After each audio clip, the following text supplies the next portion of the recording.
Now our today's topic is ideal gas and microcanonical ensemble। तो इसके लिए हम क्या करेंगे, सबसे पहले हम एक माइक्रोकैनोनिकल जो एंसेबल है परफेक्ट गैस के लिए कंसिडर करेंगे। उसके अंदर हम क्या क्या कंसिडर करेंगे, उसके अंदर हम कंसिडर करेंगे n नंबर ऑफ पार्टिकल्स और जिनकी जो डिग्री ऑफ फ्रीडम है वो जो होगी वो 3n होगी, यानी कि वो 3 डायरेक्शन में मूव कर सकता है, like x, like y, z। इसका वॉल्यूम क्या कंसिडर करेंगे हम, v। m जो है इसकी मास ऑफ द पार्टिकल होगा। तो let there be the n number of point of particle, यानी n number of point particle हमने इसमें कंसिडर कर लिया है एक परफेक्ट गैस के अंदर। ईच ऑफ मास m, जिनका ईच का मास जो है वो m है, हैविंग वॉल्यूम v, जिसमें वॉल्यूम जो कितना है v है, विद टोटल एनर्जी, और उनकी टोटल एनर्जी कितनी है E। पार्टिकल आर मोनोएटॉमिक, जितने भी पार्टिकल हैं वो क्या है, मोनोएटॉमिक है। And non relativistic interaction potential energy will be zero for such particle. Non relativistic interaction है और इनकी जो पोटेंशियल एनर्जी है वो ज़ीरो होगी। तो दीज पार्टिकल जो है आर डिस्टिंग्विशेबल, ये पार्टिकल जो है डिस्टिंग्विशेबल है, यानी अलग अलग है। Non interacting particle, non interacting particle की जो एनर्जी होगी वो हमें पता है ई जो होता है p²/2m होता है, और p जो है वो हम क्या कर सकते हैं, यहाँ से p की अगर हम वैल्यू निकालें तो वो क्या आ जाएगी, 2me। तो इसको हम हमारे इक्वेशन नंबर 1 दे देंगे फॉर एंट्रोपी। और एंट्रोपी जो होती है वो क्या आती है, S=KL log of W, और W क्या है यहाँ पे है, possible micro state, phase space in micro state. और अब फेज स्पेस की वैल्यू क्या होती है माइक्रो स्टेट में, integral of DQF DPF upon में HF। हेयर यहाँ पे जो F है वो क्या है, डिग्री ऑफ फ्रीडम है, Q क्या है, पोजीशन है, और P क्या है, मोमेंटम है। अब क्या करेंगे, WN की जो वैल्यू है, WN की वैल्यू में n जो हमारे पास F था उसमें हम डिग्री ऑफ फ्रीडम की जो वैल्यू है वो पुट कर देंगे 3n, और ये हमारे पास आ जाएगा equal of del gamma h³ इसको हम इक्वेशन नंबर क्या दे देंगे, 2 ने। अब DQ3n को हम क्या कर सकते हैं, DQN DQ2 up to DQ3n, और DQ3n को क्या DP3n को क्या कर सकते हैं, DP1 DP2 up to DP3n। DQ3n जो होता है वो v की पावर n होता है, इसको हम क्या दे देंगे, इक्वेशन नंबर 3। और DP3n के बारे में अगर हम बात करें तो इसके अंदर जो डेल एक हमारे पास ये रिजल्ट जो है वो हमें याद रखना है, जनरलाइज्ड कोऑर्डिनेट का एक रिजल्ट है, where del is equals to pi d/2 r d/2 factorial, जहाँ पे d की वैल्यू जो है वो 3n है, r जो है वो b के इक्वल है। जब हम ये वैल्यूज़ इसके अंदर पुट करेंगे तो DP3n के इक्वल जो है हमारे पास ये रिज़ल्ट है। तो जब हमने ये पुट किया,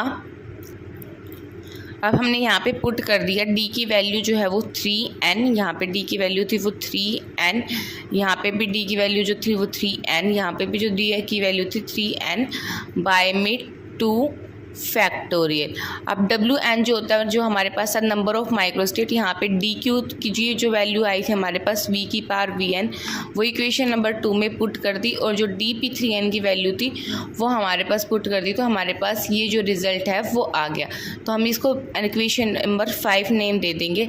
अब हमें पता है P क्या होता है, √2me। तो अब हम इसके अंदर यहाँ पे जो P है इसके अंदर ये वैल्यू पुट कर देंगे, तो इसको 2me 3n/2 हो जाएगा, इसके हाफ जो है वो इधर पावर में जाएगा तो 3n/2 बन गया। अब हमें पता है S जो होता है वो K log of W होता है, W की वैल्यू हमारे पास आ गई जो है हम यहाँ पे पुट कर देंगे, S=K log of, यहाँ पे W की वैल्यू हमने WN की वैल्यू जो थी हमने पुट कर दी है। अब हमारे पास क्या है, S की जो वैल्यू थी हमारे पास ये आ गई थी। अब यहाँ पे जो लॉग लगा हुआ है वो क्या है, A/B की फॉर्म में लगा हुआ है। उससे पहले क्या करेंगे, ये जो 2me है इसकी जो वैल्यू है 3n/2 है, और अगर हम इसका h का स्क्वायर कर दें तो इसकी जो वैल्यू पावर बन जाएगी वो 2 बन जाएगी, 3n/2 2। तो क्या करेंगे, इन दोनों को इकट्ठा कर लेंगे।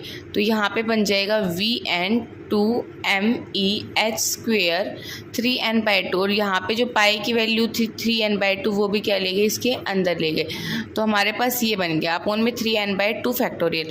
अब हमारे पास क्या है, log ऑफ a/b है। तो क्या log ऑफ a/b क्या होता है, log of a plus log of b। तो k इंटू में log ऑफ a, यानी कि Vn को हम a मानेंगे और b किसको मानेंगे, इस कंप्लीट को मानेंगे, तो log ऑफ b। ठीक है, उसके बाद में हमारे पास यहाँ पे फिर से log ऑफ a b बच गया। इसको क्या करेंगे, सॉरी यहाँ पे हमने लगाया log of a into B, तो यहाँ पे a और ये b, तो इसको log of a into B जो होता है वो होता है log of a plus log of b।